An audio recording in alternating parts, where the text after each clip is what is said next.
Hey, Andrew. Hey, Maddie. Do you like horror movies? I sure do. Well, did you know that most horror movies are inspired by real-life horror? Really? Like what? Well, take The Shining, for instance. That's based on Stephen King's real-life addictions, or The Purge, which could be our country any minute now. Oh, and The Strangers, which is based on a real-life murder. People should be talking about these things. Hey, guys. Oh, hey, Producer Michael. Hi. Well, I hate to break it to you, but somebody already is. It's you! That's right! We are Frigay the 13th, the podcast where we talk about horror in real life and horror in media, all from an LGBTQ perspective. Because we gay, y'all. We are proud members of the Legion Podcast Network, and we can be found on iTunes, SoundCloud, Stitcher, or wherever your favorite podcasts are found. And follow us on Facebook, Twitter, and Instagram. Come along with us on this crazy journey, and as always, Get slayed!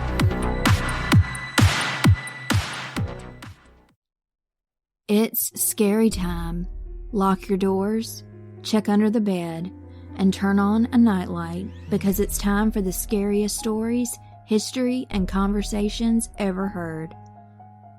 Every week, an independent creator tells us about the paranormal, ghosts, monsters, hauntings, creepy places, enchanted objects, aliens, and more. Best of all, if you like the creator, you can follow them for more great content, if you dare. Search for Scary Time by Indie Drop-In, wherever you stream podcasts. Welcome to Reverie True Crime. I'm your host, Paige, and today I will be telling you about one of the most mysterious events in United States history. The real story of D.B. Cooper, who is also called Dan Cooper. It's not his real name. Dan Cooper was an alias he used. However, a reporter actually thought they had said D.B. Cooper, which caught on and is used more than Dan Cooper. So with that said, let's get into this story. There's a lot to unpack.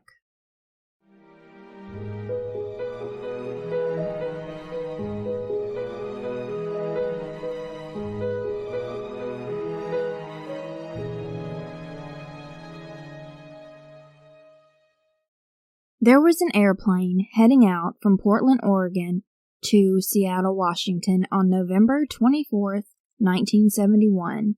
It was Thanksgiving Eve. Dan Cooper was said to be an ordinary-looking white male, olive skin, brown eyes, black conventional hair, which was parted on the left side. Probably in his 40s, he was about 170 to 175 pounds and around 6 feet tall. He proceeded to purchase a ticket that cost $20 to get on the Northwest Orient Airlines Flight 305. D.B. Cooper found a seat on the back of the plane, fired up a cigarette, and asked for a bourbon and a soda pop. When the plane was off of the ground, he had a note. He gave this note to one of the flight attendants, 23-year-old Florence Schaffner. The note said, quote, "I have a bomb in my briefcase. I want you to sit next to me." End quote. He opened up his luggage for her to see that inside he had all of these red sticks, wires, as well as a battery. Fake or real, who knows, but that would have scared anyone. Cleverly, he got the flight attendant to give the note back to him. Therefore, it could never be examined by authorities. D.B. Cooper says that he better receive 4 parachutes, along with $200,000, and the money better be in $20 bills only. Later on, during the flight, he put on these dark-rimmed wraparound glasses. The plane finally makes the landing in Seattle, after circling it a few times, telling people on the plane that it was due to little mechanical malfunctions, and it was causing the airplane to use up fuel. When the plane did land, D.B. Cooper allowed 36 people to leave the airplane after he received the money and parachutes, which he requested. He would not let the stewardess, 2 pilots, and a flight engineer get off the plane, and he demanded that they take him to Mexico City. The pilot does what D.B. Cooper told him to, and he took off towards Mexico City.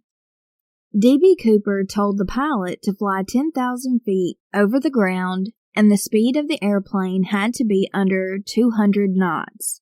The pilot complied. It was around 8 o'clock at night. All of the crew were in the cockpit, when suddenly, while they were somewhere in between Seattle, Washington, and Reno, Nevada, which they are almost certain was Ariel, Washington, D.B. Cooper did the unthinkable. He had his parachute on, let down the stairs near the back of the plane, and jumped out into the evening stormy sky with all of the money in tow. After this, he completely vanished into the wilderness where he would have landed. There was a massive manhunt that took place after this. The FBI called this one of the longest and most exhaustive investigations in history.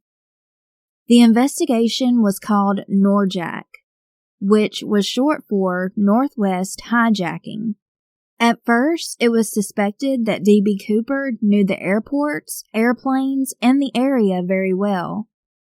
It is possible that this mysterious man had been in the military and maybe he used to be a paratrooper, but that was eventually discredited because any qualified skydiver would not have made a leap that risky, and the skydiver would have had recognized that the parachute was a training parachute that was sewn closed, right? He wasn't even wearing suitable clothes or shoes for the landing. However, maybe that's not the case at all. Maybe it was a qualified skydiver, and they were determined, no matter what, to do this. There were 800, give or take, accused persons in question during the initial 5 years of this quest. Most of them were cleared.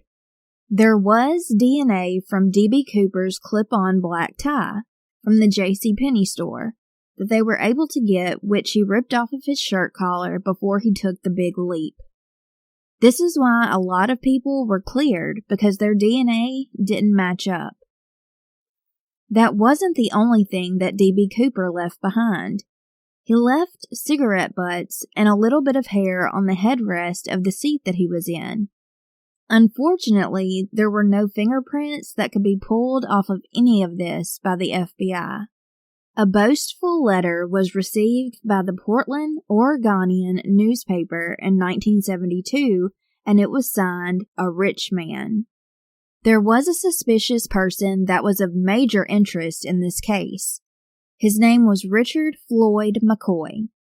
He was a professional skydiver and helicopter pilot.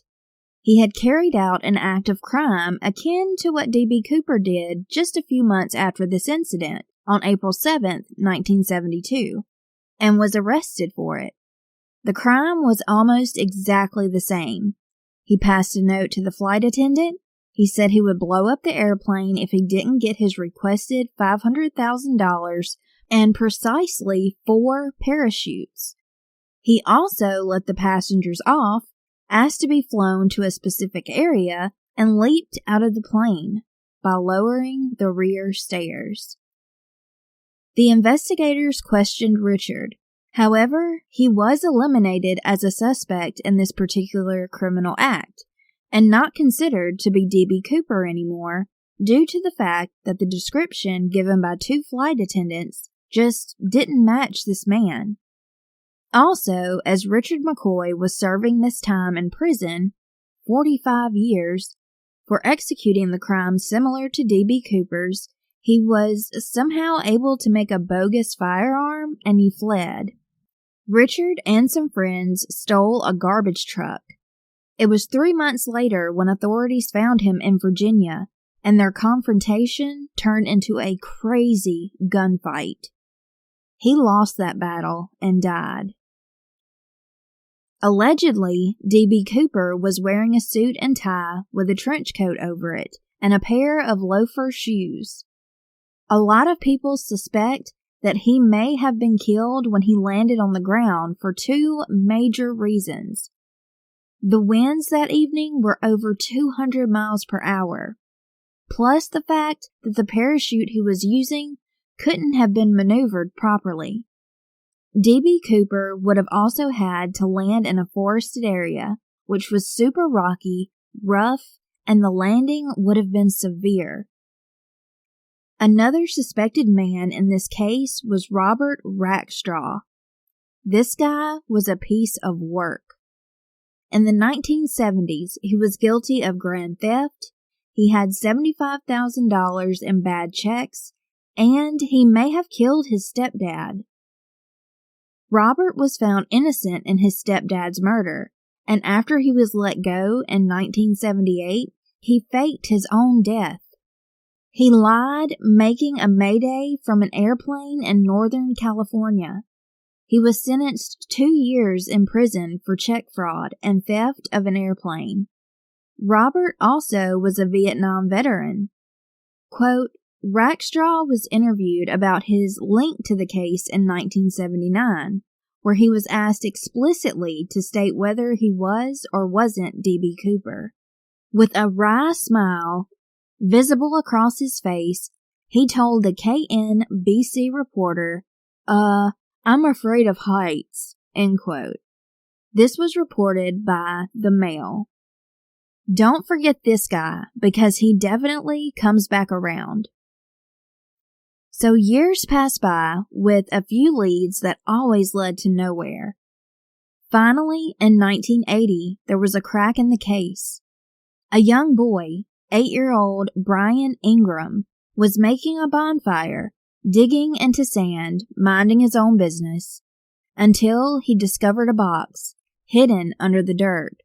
Some kind of package that was basically rotting. Inside of this rotting box was $5,800. His mother rang the police, they came out, and to everyone's surprise, all of the money was in $20 bills. It was found north of Portland, beside the Columbia River. It was 20-some-odd miles from Ariel, which is where they suspected when he jumped from the airplane, that's where he would have landed. They checked the serial numbers on the money, and those numbers were compatible with the ransom money. After this was found out, there was another search that was extremely widespread, but it led them nowhere. The Washagal washdown theory was born. The theory was that the money dropped into the Columbia River and was carried away downstream and washed up onto the bank. The cash was mostly still intact and had rubber bands wrapped around 3 stacks of $20 bills. Also, when the little boy was around 14, 6 years after he found all that money, they let him have $2,760 of the cash. In 2008, he sold 15 of the destroyed $20 bills at some auction for $37,433.38. After the D.B. Cooper hijacking is when the Cooper veins were made. The Federal Aviation Administration forced every Boeing 727 to have these installed on the exterior. It would keep anyone from being able to let down the rear stairs while in flight. The FBI would steadily get tips, but in 2016, they chose to close down the investigation. The FBI said they could be using their funds, supplies, and any resources they had towards many other cases at this point. In 2016, there was a book written by Thomas J. Colbert and Tom Solozzi, possibly, called The Master Outlaw. They investigated Robert Rackshaw's insane past for 5 years. They, along with so many others, were convinced this was D.B. Cooper. We may never know for sure, because Robert died in 2019 in the month of July due to a heart attack. But there's still a lot to unpack about Robert Rackstraw. Don't count him out yet. One other important person of interest was Kenneth Christensen. He was a former military paratrooper. Oddly enough, the year after the hijacking, he was making pretty good money at the airlines being a mechanic, flight attendant, and a purser, and he purchased a house. No big deal, right? However, the house he bought, he paid for it all in cash. Lyle, Kenneth's brother, said that Kenneth, while dying in 1994, said, quote, "There is something you should know, but I cannot tell you," end quote. In 2018, an anonymous U.S. Army data expert produced some research that he did on his own to the FBI. He came to his own conclusion that it was a man named William J. Smith. Now, I have a picture of this man that I'll show all of you on Instagram, Facebook, and Twitter. If you compare it to the sketches, the similarities are unreal, and he would be the age of D.B. Cooper. I want to tell you how the anonymous U.S. Army data analyst came to this conclusion, so strap in for this. The expert, who remains anonymous, read a book written by Max Gunther in 1985 called D.B. Cooper, What Really Happened. This played a big part in this anonymous expert formulating his beliefs. Max Gunther wrote in the book that in 1972, a man who said he was D.B. Cooper got in touch with him. Well, this unknown mystery man ultimately decided to quit talking with Max. Therefore, Max had to unfortunately leave the story where it was and try to move on from it. However, a woman who said her name was Clara, 10 years after Max's book, which actually went into detail about a woman named Clara and D.B. Cooper, decided that she would reach out to Max and tell him she was Dan LeClaire's widow, and that he was the mysterious man who told Max that he was D.B. Cooper. Max's book was basically called out for being bogus, and a lot of people never took it seriously and basically portrayed it as somewhere in between nonfiction and speculation, according to the Oregonian. There were some things in his book that were said to be fallacious.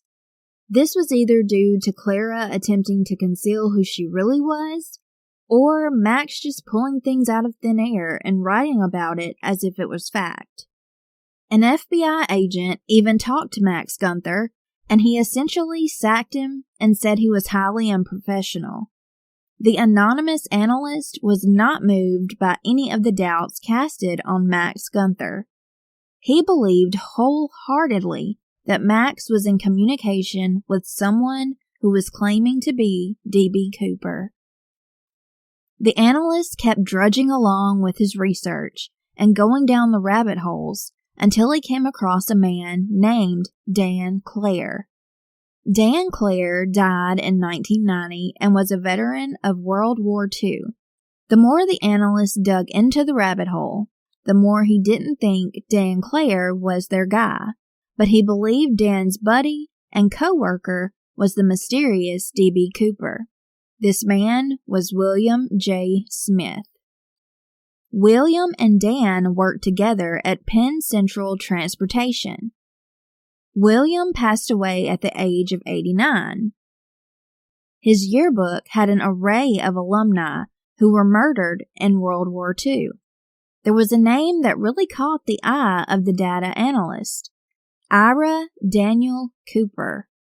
So Dan Clare and William Smith, they were both from New Jersey, and they both worked at a rail yard in Oak Island and Newark.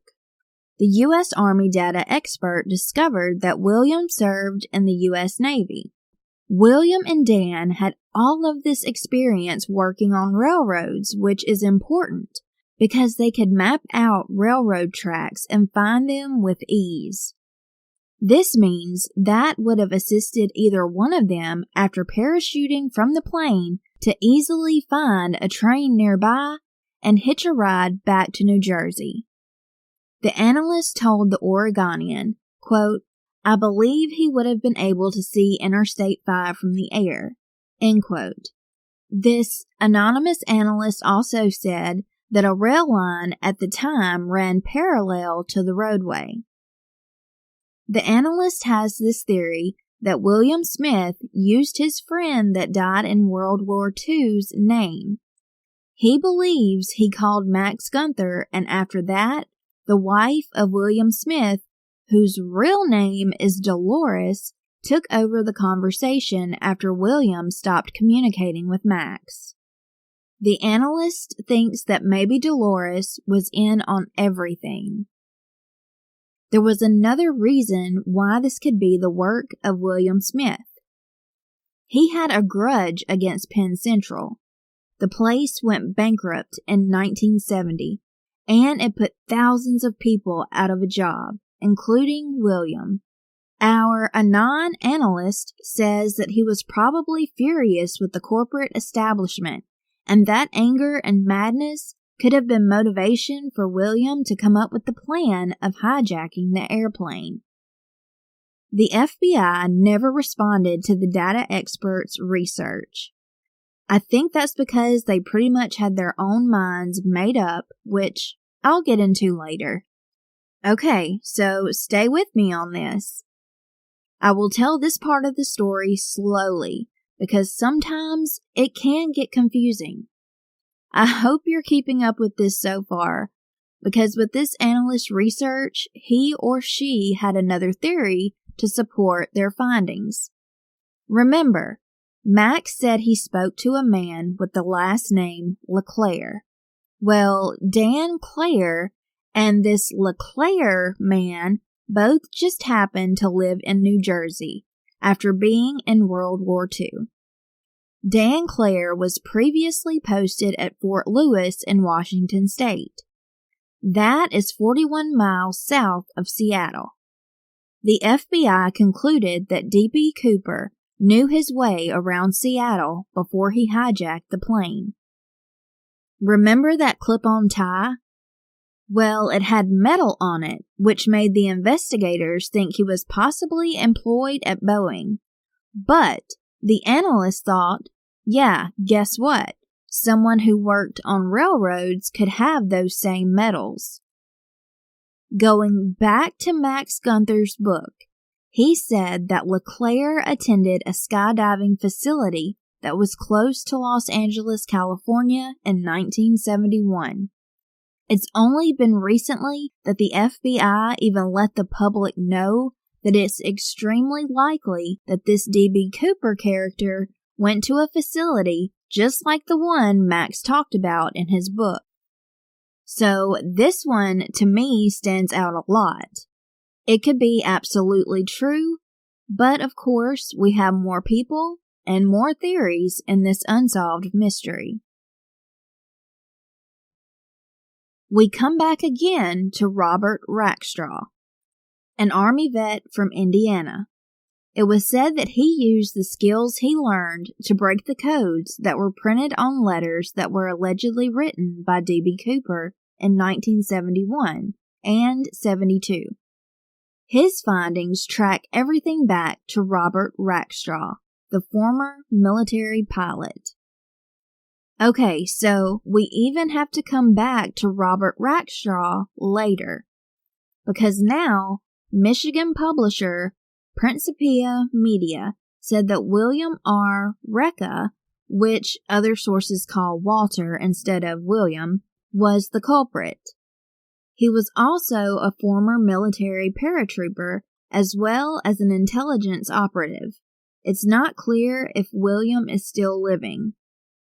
Now, the reason I'm having to go back and forth to Robert Rackstraw is because I'm trying to get this timeline in order. So, if it's a little confusing, I'm sorry, but this is the way the story pretty much goes. So, Eric Eulis, an entrepreneur out of Arizona, said in 2019 that he was 98% confident that the FBI sat down and interviewed the actual D.B. Cooper. Eric also believes that where the FBI thinks D.B. Cooper landed, that it's not actually where he did land. He said this guy was a U.S. Marine Corps veteran named Sheridan Peterson, and that he helped refugees in Vietnam. The mystery just keeps getting crazier with more suspects, but Robert Rackstraw is one that really gets focused on later when the FBI released the files that they kept on him. In August of 2020, something major happened. The $20 bills that were discovered back in 1980 were tested. There were minuscule amounts of algae on the money, which are called diatoms. Tom Kay, a scientist and director of the Foundation for Scientific Advancement, shined a light on the theory that's been up in the air for such a long time, the Washigal washdown theory, or the Washigal washdown theory. Okay, so we know D.B. Cooper jumped out of the plane in November. What Tom discovered is that the diatoms that were found on the cache were species of the springtime. The money could not have been dropped in the fall months. However, the question of how that money that matched the serial numbers was there and found months after the jump still remains unknown. Some people think D.B. Cooper was still messing with everyone's minds. So now it's time to get into Robert Rackstraw in full. When the FBI documents were made public, we find out that the FBI agents had their sights set on Robert Rackstraw, and he was their main suspect all along. He was a U.S. Army pilot, paratrooper, he was an explosives expert, as well as a CIA Black Ops man.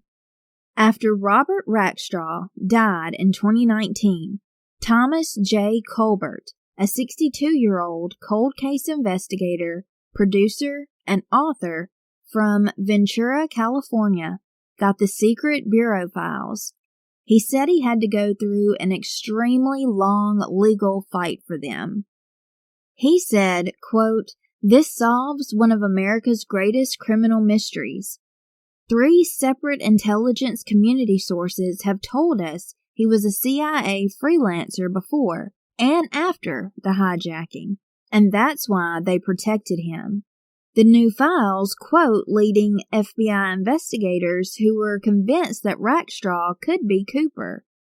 He got away with the ransom, invested it in property, and the FBI turned a blind eye, flat out lying and covering up his crimes to avoid embarrassing the government." End quote. The Bureau's suspected propaganda operation involved both the media and the internet. Thomas Colbert found a specific entry written on dropzone.com, which is a blog for people who research D.B. Cooper. And FBI NORJAC agent Larry Carr made a post that said, quote, "There are 1,057 sub-files in the Cooper case, each representing a subject that has been investigated. There is not one piece of verifiable evidence linking a subject to the case." End quote. This is around the time that airlines had to have the Cooper vanes installed, and there were a few copycats before the installment. And the D.B. Cooper incident changed the way our airlines handled security measures. They began to x-ray luggage, etc. To add to the unfavorable FBI records, Thomas had his own team of volunteer investigators who were led by many former FBI agents. They went on to discover more than 100 items which implicated Robert Rackstraw. They found physical evidence, DNA, forensic evidence, as well as things that were told to them, as in gossip and hearsay, as well as documents that held evidence. Thomas wanted to get opinions on everything they had gathered from top-notch experts. One of these people being Joseph P. Russo Niello. He used to be an FBI agent, U.S. attorney, and a San Fran law school dean. Joseph said, quote, "I've reviewed the materials provided by your investigative team and have concluded the evidence is clear and convincing that Rackstraw was Cooper." End quote. All of this was first known to the FBI in 2015 because Thomas Colbert had been working on this a long time before 2019. Thomas recently got his hands on the FBI emails and transcripts which said the director's senior executives dismissed a collaboration they had going on for 5 years with Thomas and his investigative team. They would no longer be accepting any of their work and what they find. By what Thomas says, the FBI lied about everything in 2016 when they stated they looked at all of the evidence, debunked it all by saying it was just not strong enough evidence, and in the end, the FBI said there isn't anything new out there about D.B. Cooper. Well, Thomas's investigative team took note of Robert Rackstraw's Army picture from 1970 that they found in an old file from the Pentagon. It was said that the picture had 9 points of match when put next to the sketch of D.B. Cooper. Robert Rackstraw fit the FBI profile, and he had the skills to make a bomb and skydive. So, what would be the motive for Robert Rackstraw to do this in the first place? It had been 5 months since Robert was kicked out of the Special Forces training for lying about his rank, his medals, and saying he was college educated when actually he dropped out of high school and never even went to college. Robert sent his former brass a veiled threat.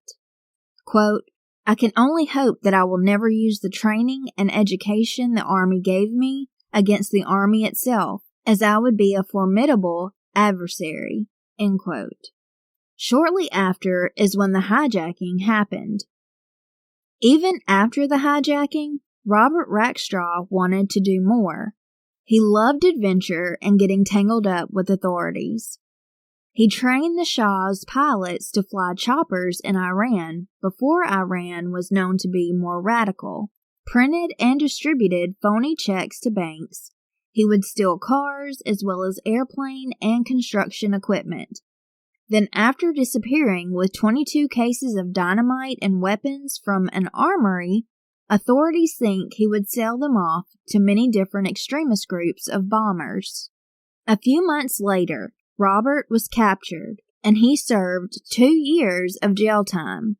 He had over 30 criminal titles while traveling in 5 countries with false identities. Robert had been married 3 times. He was a dad, a grandfather, and great-grandfather. He got a divorce from the 3rd and last wife, but he kept living with her. They lived together in the rich Bankers Hill area of San Diego, California, for about 20 years. Robert was an owner of a boat shop. He had a Coronado Precision Marine, along with a 45-foot cruiser, and he named it Poverty Sucks. In 1978, Robert was asked if he was D.B. Cooper, and he said, quote, "Could have been, end quote. Well, before he died, he was asked about it again, and he said, quote, "I'm probably one of the only people who can close the case," end quote. He spoke with cops in 2016 about the money that was found by the little boy, and he said, quote, "I could be wrong, but I believe that's all that will be found," end quote. Thomas J. Colbert said that Robert Rackstraw even told his family that he was D.B. Cooper. The FBI told reporters back in 1971 that there's no way someone could have survived that. But the FBI had secretly interviewed some witnesses who were farmers. They said that there were 3 people that acted as D.B. Cooper's getaway accomplices that had a little plane ready to go, and when he got to the ground, they took off with him. Thomas's team located 2 of these alleged accomplices.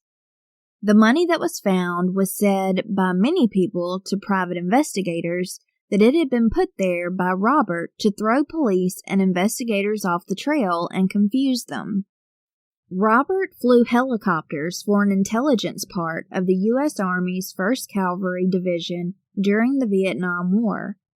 He made friends with a CIA operative.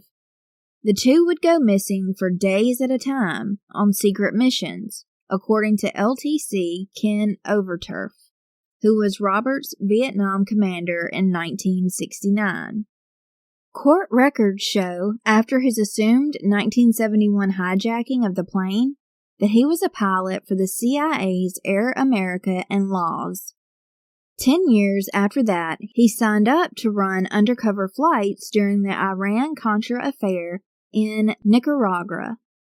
Robert Rackstraw said to a friend on Facebook, quote, "Everything I did for our government raised questions," end quote. Former U.S. intelligence officer and three-tour Vietnam codebuster Rick Sherwood was one of the guys on Thomas's team back in 2015. He examined 6 letters that were written by someone claiming to be Cooper. These letters were to basically tease and taunt everyone after he just seemed to vanish. Thomas got the letters from the FBI's D.B. Cooper file via a court order. Rick Sherwood claims that the second letter that was sent was an Army code. When he decoded the letter, it read, "If catch, I am CIA." I'll post the copies of all of this to social media. They're super interesting to look at. So, Thomas Colbert's theory is that the FBI cut off him and his investigative team's years of working with them because they were getting way too close to having so much information that could prosecute Robert Rackstraw, and the FBI didn't want that to happen. According to Thomas, the FBI wanted to protect Robert's CIA missions that were going on overseas. Thomas said, quote, "It was a cover-up, and we now have the FBI's own files to prove Rackstraw was the prime suspect. Everything points to him. He was questioned by investigators in 1978, and he gave 3 different alibis, all proven to be false, but the FBI still let him remain free." End quote. After Robert died, his former lawyer, Dennis Roberts, said, quote, "He's not D.B. Cooper." End quote. Oddly enough, attorney Dennis Roberts said that Robert Rackstraw was to blame for another unsolved airplane hijacking, which would make it seem like that's why he never sued anyone accusing him of being D.B. Cooper. Dennis Roberts said, quote, "It would have meant that he would have to admit the second hijack," end quote.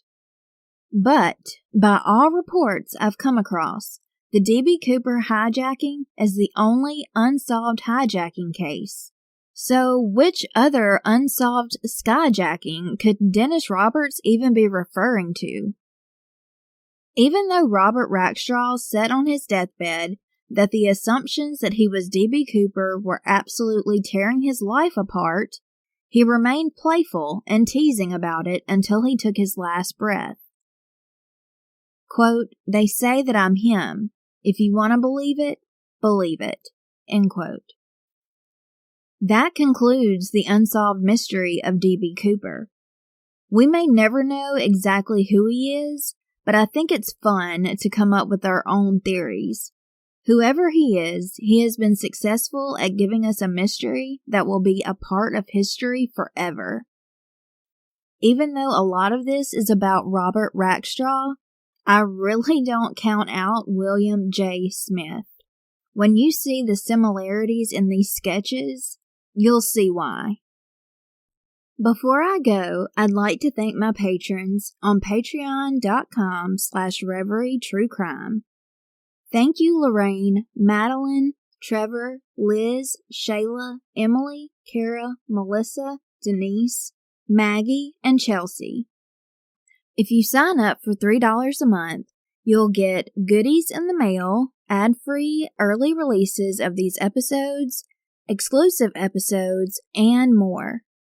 You can check out the tier at patreon.com/reverytruecrime. Thank you so much for listening to today's episode. I love that this is a unsolved mystery that is just fun to speculate, and it just keeps us all wondering. So thanks for listening, and until next time, stay safe and stay healthy.